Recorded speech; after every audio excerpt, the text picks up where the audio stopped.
The house on Pacific Heights had always smelled the same. Old money, fresh flowers, and something harder to name. Power, maybe. My father, Richard Hawthorne, had built Hawthorne Technologies from a single rented office into a billion-dollar empire, and this house was his trophy.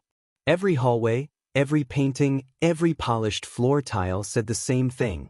I won. I had not been inside in almost 2 years.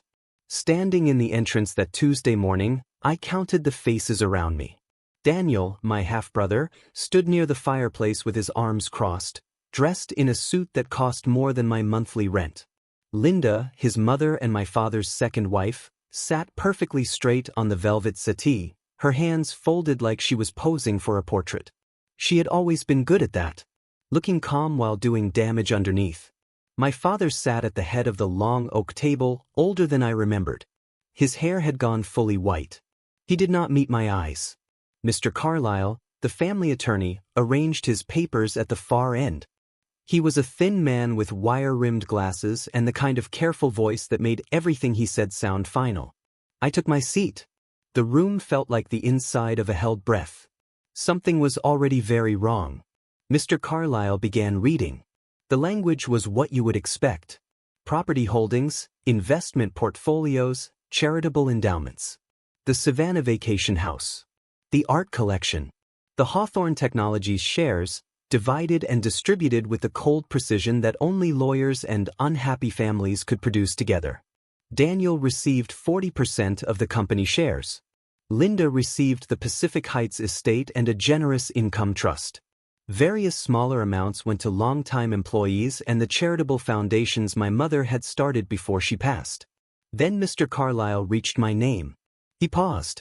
That pause lasted less than a second, but I felt it like a door swinging shut. Declan Hawthorne, he read, is hereby removed from inheritance consideration, effective upon signing of the amended will dated March 3rd of this year. The room was completely silent. I looked at my father. His jaw was tight. He was staring at the table. Linda was not looking at the table. She was looking at me. A small, controlled smile crossed her face. Not triumphant enough to be called cruel.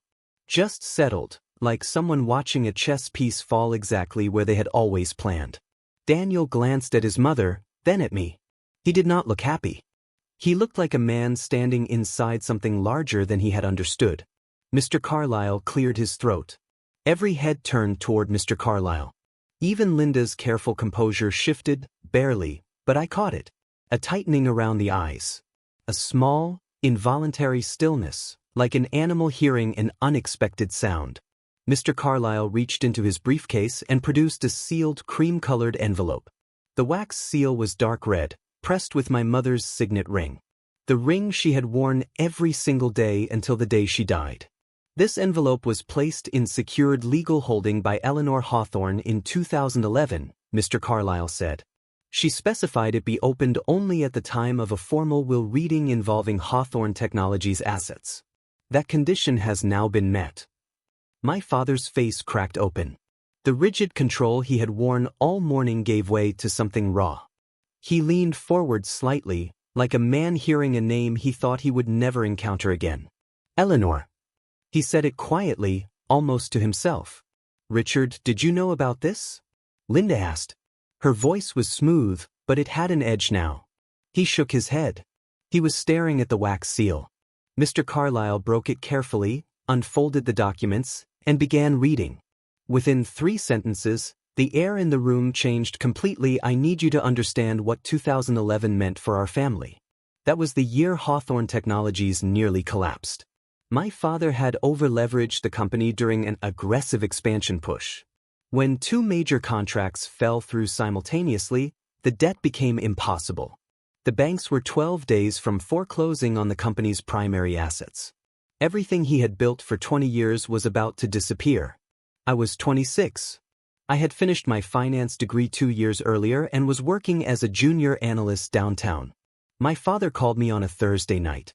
He was not asking for help, because Richard Hawthorne did not ask for help. He was telling me what the situation was. I was family. I deserved to know. But I heard the fear underneath. The next morning, I went to the company's legal offices and signed restructuring documents that put my personal credit and a trust my mother had established for me on the line as collateral. It was enough to convince the bank to extend the loan. The company stabilized over the next 18 months. My father never mentioned it again. Not a phone call. Not a dinner. Not a single word. What he did not know was that my mother had been watching and had quietly made her own arrangement. "This is not possible," Linda said. She was still composed, but the word "not" had a sharpness that cut through the room. "Richard, a transfer of that size during a financial crisis, without full board review. It was fully legal," Mr. Carlyle said. Mrs. Eleanor Hawthorne retained independent counsel at the time. The transfer was structured as a protected trust contribution, which did not require board approval under the 2010 company charter. "The documents are airtight." "You knew about this?" my father asked. "Mrs. Hawthorne retained me personally for the filing. She requested confidentiality until a formal will reading. I honored that request." My father sat back. He looked tired in a new way. Not physically tired, but tired in a deeper place, like something he had been carrying for years had just become heavier. "You planned this," Linda said, turning to me. Her voice was even, but the mask had slipped another inch. "You and your mother. This was calculated." "I didn't know about any of this until 60 seconds ago," I said. "That is a convenient answer."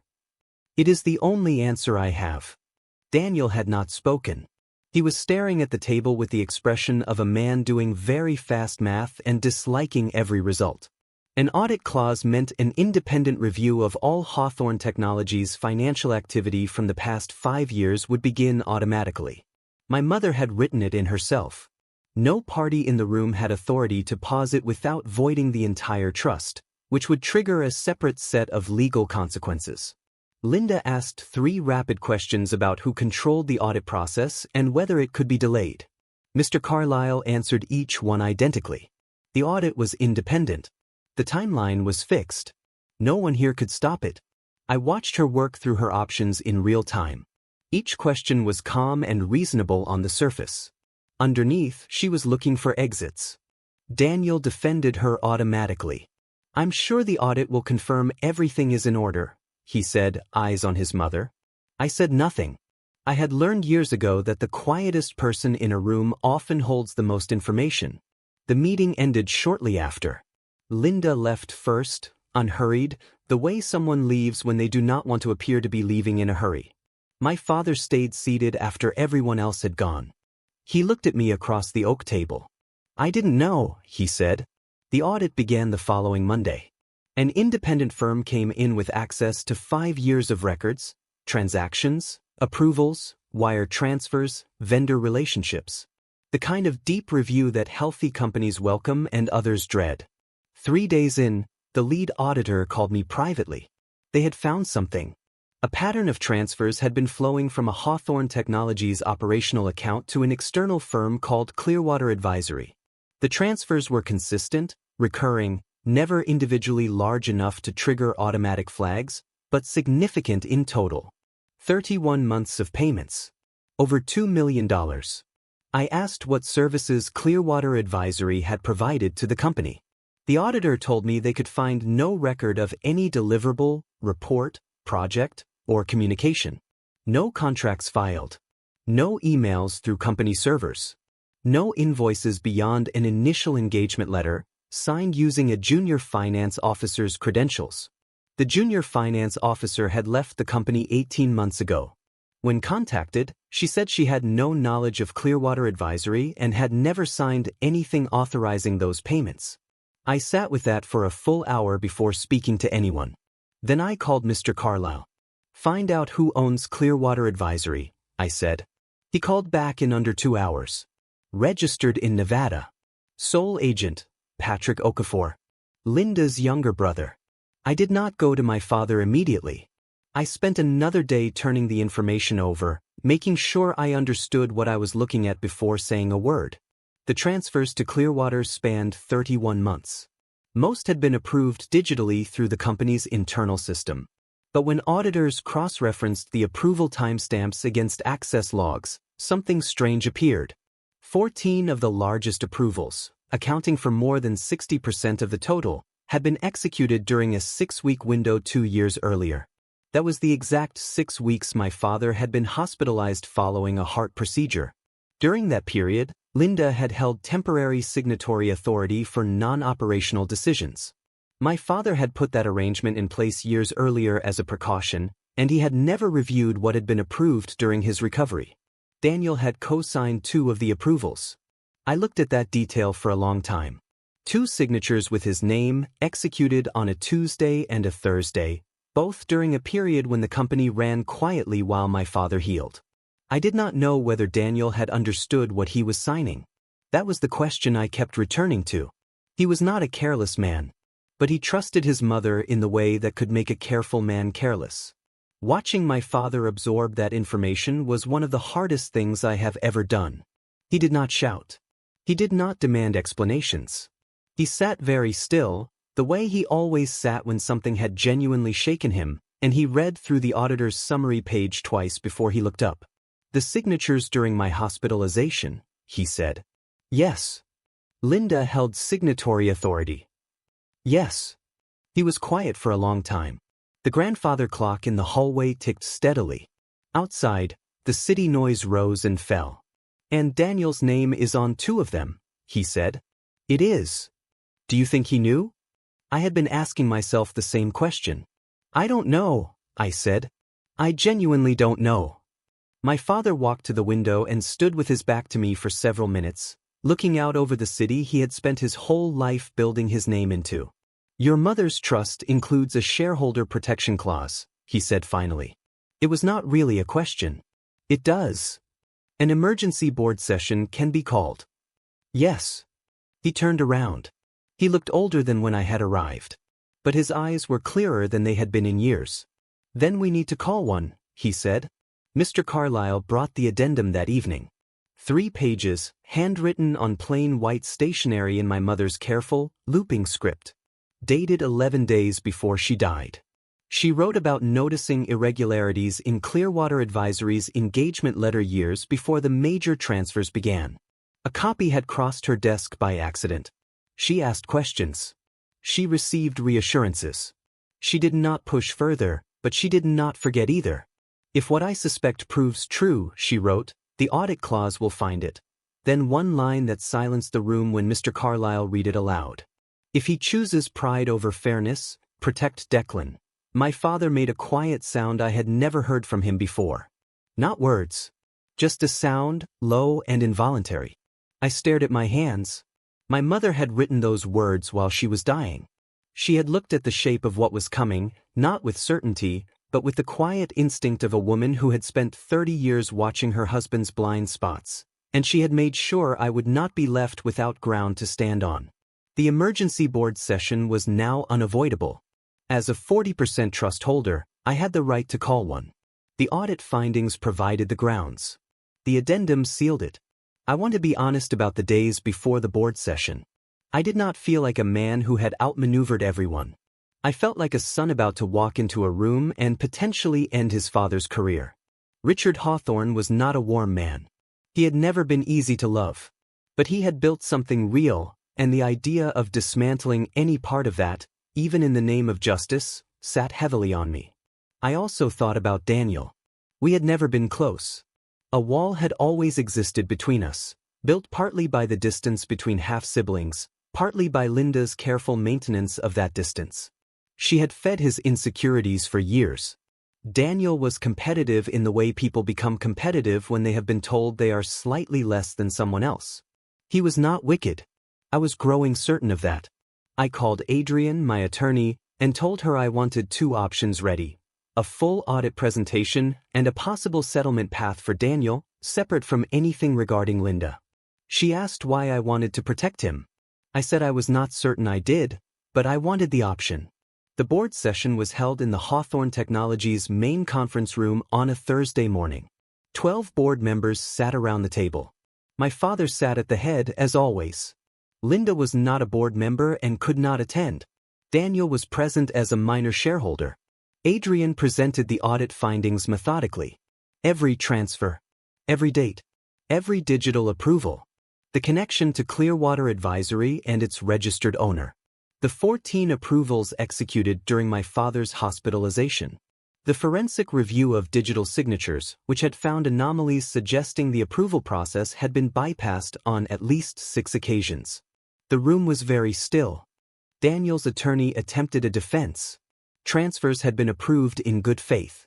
Any irregularities were the result of an imperfect system, not deliberate fraud. Daniel had been unaware of the full scope. Then the audit team presented one more document. An internal communication between a Clearwater Advisory email address and a private account linked to Linda, dated 4 months before the first transfer. The financial structure of the entire arrangement was laid out plainly. Daniel's attorney stopped talking.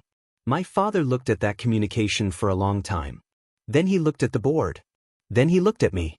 Within a week, media speculation began circulating around a leadership change at Hawthorne Technologies. Nothing specific. No one inside had spoken publicly, but the business press had sources, and a sudden CEO departure never went unnoticed. Linda's response was to go on offense. Through her attorney, she filed a formal challenge to my mother's trust, claiming the 2011 transfer had been made under coercive circumstances, that I had manipulated my aging mother during a period of family financial stress, and that the trust itself was therefore invalid. The claim was not credible. It was designed to generate noise and buy time in a position that was rapidly shrinking. My father was informed of the filing. He called me that evening. "She is trying to use your mother's name to undo your mother's work," he said. "I want you to know I will not support that." It was the clearest statement of loyalty he had offered in years. Adrian filed our response within 48 hours. The judge reviewed both filings and fast-tracked a validation hearing. Judges do not generally fast-track civil matters unless the facts are unusually clear. These apparently were. The hearing was set for 3 weeks out. The validation hearing lasted 1 day. Linda arrived with 2 attorneys and the controlled composure that had served her for years. She sat straight, spoke clearly, and presented her challenge with the language of someone who genuinely believed they had been wronged. Mr. Carlyle took the stand and walked through every step of the trust's creation. He described my mother's state of mind during the filing, the independent counsel she had retained, the separate legal process she had followed to avoid any appearance of conflict. He had worked with Eleanor Hawthorne for 11 years and spoke about her with the measured respect of a professional who had genuinely admired his client. When Linda's attorney suggested my mother had been influenced by her son, Mr. Carlyle said simply, "Eleanor Hawthorne was one of the most deliberate and clear-minded clients I have ever had. She did not take actions she had not fully considered." The judge reviewed documentation for 2 hours in chambers. When he returned, he upheld the trust in full. Linda lost her composure for the first time I had ever witnessed. Not dramatically, she was too controlled for that, but her hands pressed flat against the table, and the mask came completely off. Just for a moment. Everyone in that room saw it. Daniel called me 2 days after the hearing. He asked if we could meet privately. We sat in a coffee shop near the Embarcadero. Neutral ground. He looked like he had not slept. Dark circles, forgotten shave. "The 2 approvals with my signature," he said. "I need to explain them." "You don't have to. That is a legal matter." "I want to explain." He wrapped both hands around his cup. "She told me they were standard vendor renewals. She said Dad had pre-approved them verbally before the surgery but had not gotten to the paperwork. She needed a co-signature so the accounts would not go into penalty. It sounded completely routine." "Did you review the vendor details?" He closed his eyes briefly. "Not carefully enough." We sat with that for a moment. "Growing up," he said, "she told me you were the one Dad wanted. That I was always second." He looked up. "I spent 20 years competing with someone not even in the race." Hearing it said plainly landed harder than I expected. "You are not the villain here," I said. "But I need your cooperation. Full cooperation in exchange for restitution and no criminal referral. It is your decision." Adrian drafted the settlement over 3 days. Daniel would provide a full account of everything he knew, every conversation, every document he had signed, every instruction Linda had given him during the period of unauthorized transfers. He would cooperate with the board's final review and agree to personal restitution for the approvals bearing his signature. In exchange, there would be no criminal referral for his specific involvement. Linda learned about the proposed settlement quickly. She called Daniel the night before he was scheduled to sign. I know what she said because Daniel described the conversation to me afterward. She told him the settlement was a trap. She said I was using his cooperation to build a stronger case against her. She said that family loyalty meant refusing to work with people who were destroying their own father's legacy. She used the word family 4 times. He listened to all of it. Then he told her he was signing in the morning. She did not take that well. Daniel sent me a short text afterward. She called me ungrateful. I think that is the first honest thing she has said to me in years. The next morning, he signed the agreement. The forensic team found that on 6 occasions, the digital approval system had been accessed using credentials that did not belong to the approving parties. In plain terms, the signatures were real, but someone had used another person's login to execute them. 3 of those 6 instances traced back to an access point logged from the Pacific Heights estate network. During business hours. On days when the only authorized user of that network with access to the company's financial portal was Linda. This was no longer a civil matter. This was deliberate, unauthorized access to a financial system. A criminal matter, and a serious one. My father requested a private meeting with Linda. I was not there for it and did not want to be. Some things deserve to stay private even in the middle of all of this. What I know is that he emerged from that meeting with his jaw set and his eyes very quiet. The look he wore when he had made a decision he would not reverse. Their marriage ended that week. Not publicly, not with drama. He contacted his attorney and initiated divorce proceedings. Linda left the Pacific Heights estate 5 days later. Daniel moved out the same weekend. He had already arranged a short-term apartment across the city. He called me a week after Linda left. Not about the company. Not about the investigation. He asked if I would come for coffee. I drove across the city on a gray Saturday morning and found him in the kitchen. He had made coffee himself, which I was not sure I had ever witnessed. We sat at the small table by the window. Below us, the city moved quietly in the fog. He talked for a long time. About my mother, the early years before the company consumed everything. About the grief after she died, and how he had let it make him careless in ways he was only now beginning to understand. Linda came into my life at exactly the right moment to take advantage of how lost I was, he said. I handed her the opportunity. You stopped paying attention to me, I said. No anger. Just truth. Yes. I did. He admitted that Linda had slowly built a wall between us over many years. Small comments, each one plausible enough to dismiss individually, accumulated into something he had helped construct without ever realizing it. He had disinherited me out of wounded pride. He said it plainly. What will it take to trust me again? He asked. If that is even possible. Linda made one final move before the divorce was finalized. Through a mutual contact, she sent word that she possessed information about certain family decisions, financial and personal, that she would release to the press unless the criminal referral was dropped and her remaining benefit arrangements were honored. I was told about this on a Monday morning. I sat with it for about 4 minutes. Then I called Mr. Carlyle. He had been waiting for exactly this. The original trust document contained a clause that activated the moment any beneficiary or connected party attempted to use contested information as leverage against the Hawthorne estate. The clause voided all remaining benefit arrangements immediately upon verified confirmation of such a threat. The contact who relayed Linda's message had unknowingly been recorded by a security service my team had retained after the court hearing. The recording was sufficient for verification. Mr. Carlyle sent Linda's attorney the relevant trust section that afternoon. She had 1 day to review it before her remaining financial protections disappeared entirely. She withdrew the threat. She made no further moves.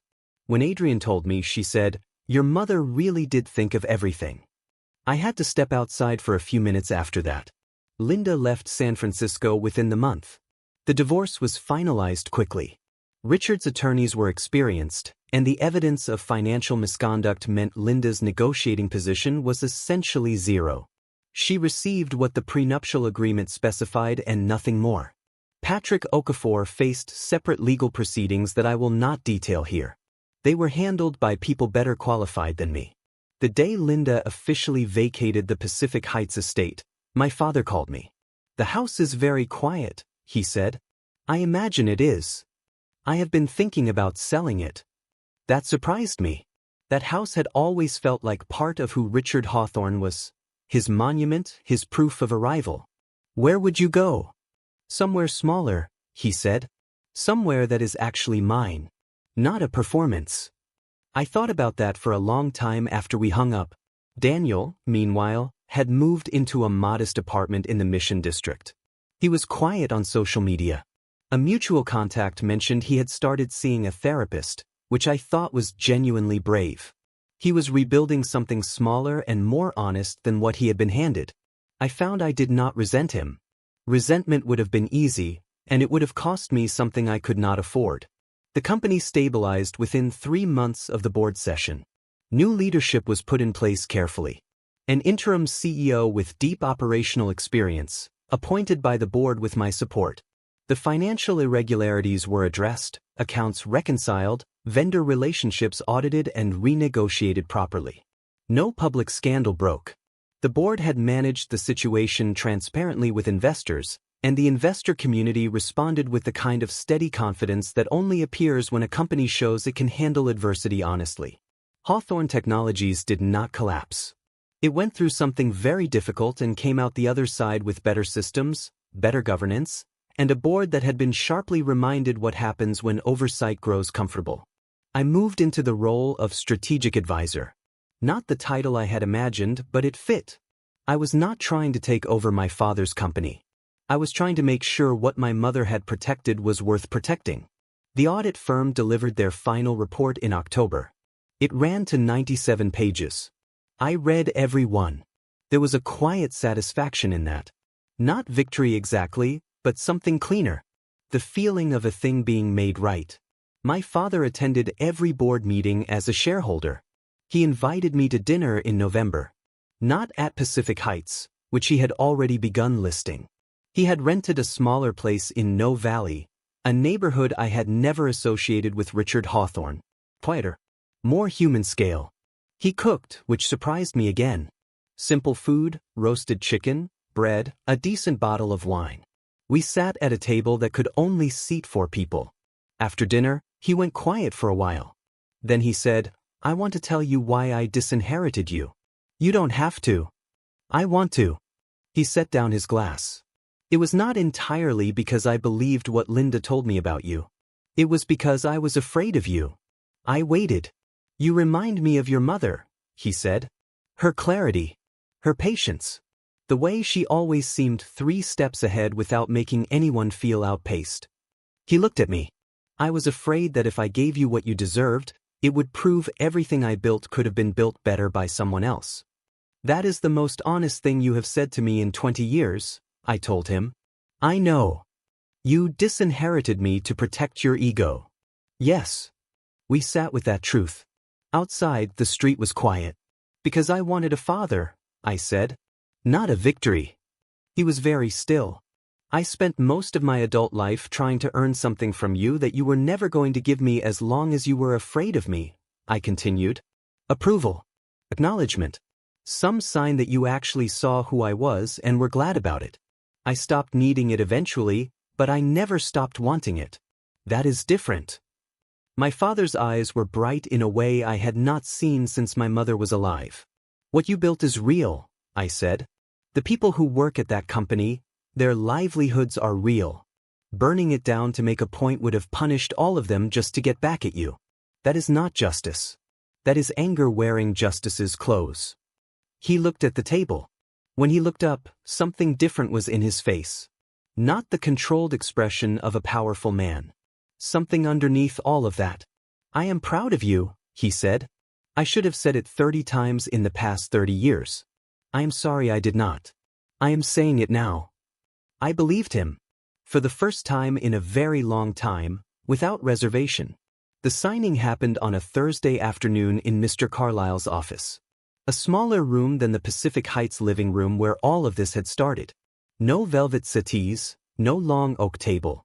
Just my father, myself, Daniel, in his old jacket, looking more like himself, and Mr. Carlyle. The new will was straightforward. No hidden clauses. Company shares distributed fairly, with recognition of the trust already in my name. Estate proceeds divided honestly. Daniel received what was genuinely fair. He read his portion carefully, then looked up and said, "Thank you." I was not sure whether he was speaking to me, to our father, or just to the room. I decided it did not matter. My father signed in the same steady hand he had used for every important document of his life. He set the pen down. I made choices driven by pride and fear, and other people paid for them, he said. That is mine to carry. Mr. Carlyle cleared his throat gently, not an interruption, just a soft marker of the moment, and I was taken back instantly to that first afternoon in the Pacific Heights living room. That same quiet sound. The sound that had changed everything. She was not a dramatic woman. She did not leave declarations or speeches about justice. She looked at the world clearly and made practical decisions based on what she saw. She saw Linda early. She saw my father's blind spots. Rather than confront what she suspected, she made sure the truth would have somewhere to stand when it was needed. That sealed envelope sat in Mr. Carlyle's briefcase for 12 years. Patient as she always was. 6 months after the will was signed, I spoke at a business conference. The organizers wanted corporate governance. I talked about preparation instead, about how the most important decisions are not made in boardrooms, but quietly, by people paying attention when everyone else has stopped. My father sat in the third row. Afterward he shook my hand. She would have loved this. Daniel sent a text, *good speech. See you at Christmas. That last line surprised me enough that I read it twice.